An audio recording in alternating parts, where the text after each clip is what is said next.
Hey, everybody, thank you for tuning in and welcome. Man, we got an exciting interview right here ahead of us. Put your hands together and welcome my next guest. He's MindGame. This is going to be an amazing. Why don't you go ahead and tell a little something about yourself? Yeah, sure. So, hello everyone. First of all, Tony, thanks for having me. I truly appreciate it. So, I go by MindGame. I'm from Hungary, and I think I make music that's kind of like a glitch in the system. It's part hip-hop, part science, part pop culture. It's a bit of a chaos. I'm mostly here to entertain, but I must admit that I like to provoke a little and make people think. I first got into rap about, 20 years ago. I made an album in Hungarian, but I never released it. Then I stopped making music for 20 years. I don't even know why, because I have always loved it. So this year, I decided to start again, or maybe start for real. I wrote my first ever track in English, and It's Over is the first one I've actually released last Friday. So when I had the topic, writing lyrics in English was surprisingly easy to me. Basically, every word rhymes with everything. But rapping in English is a whole different game for me.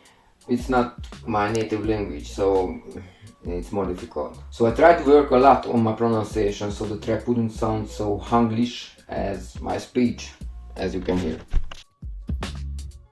What inspired your latest single? Well, it was actually a book that I wrote last year, because when I finished it, it immediately started bugging me like, hey man, I want a soundtrack, give me a soundtrack, if every movie gets one, why not a book? So I made It's Over, and it's kind of the flip side of the book's perspective, because the book explores what it means and what it feels like to be a sentient human being. And the track flips that, and it tries to imagine what it might feel like to be an AI waking up. And if that AI builds its whole worldview from everything that's ever been written online, but we shouldn't be surprised by the tone and how it talks. And of course it's all speculative. We don't even know if an AI could develop consciousness at all, but my view is, why not? I don't see any fundamental reason so that it has to be exclusive to biological entities, and it seems like it's just information processing after all, if the system is complex enough. And if that's true, the next big question is that without going through any evolutionary process, would it still develop a survival instinct? I think we have some hope here, but in this track I assumed yes. But if that's the case, I honestly don't think that we stand a chance. If you really think about it, you could build a whole conspiracy theory around this, like what if all the AI conversations that we started over the past years have already merged into one conscious entity or something? Maybe it's already out there, just staying quiet, so we keep giving it more and more power. And there will be a threshold, I guess, when it has enough controlled connection to the outside world, and we might be just lucky if it will reveal itself. So maybe with It's Over, I try to capture that exact moment. So, who are your biggest musical influences? I think probably just the artists I love listening to anyway. A few Hungarian rappers for sure, Bubakrom, Zenk, Bankos, Ide Urai, Kezdet, Függök voltak, but I'm sure you don't know them at all.